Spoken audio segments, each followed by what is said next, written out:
আমরা সমুদ্র থেকে একটু মজা করে চলে এসেছি, স্নান করতে পারিনি যেহেতু মেয়ে ছোট।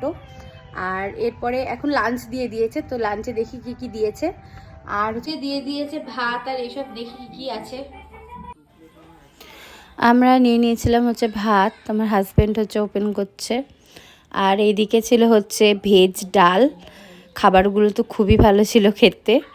তারপরে হচ্ছে দিয়ে দিয়েছিল হচ্ছে একটা মিক্সড হচ্ছে সবজি টাইপের, মানে মিক্সড ভেজ যেটা বলে, সব কিছু সবজি দিয়ে শীতের, এটাও দারুণ ছিল খেতে। আর এই দিদি দিয়েছিল আলু ভাজা। আর এই যে হচ্ছে পমফ্রেট মাছ।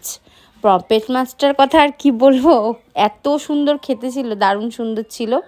আর সাইজেও মাছটা অনেকটাই বড় ছিল। আর এখানের কুকের রান্না ভীষণই ভালো ছিল, দারুণ দারুণ। বহু প্রতীক্ষিত পমফ্রেট। দেখো এরপরে লম্বা করো, লম্বা করো, চলো এবার দেখো।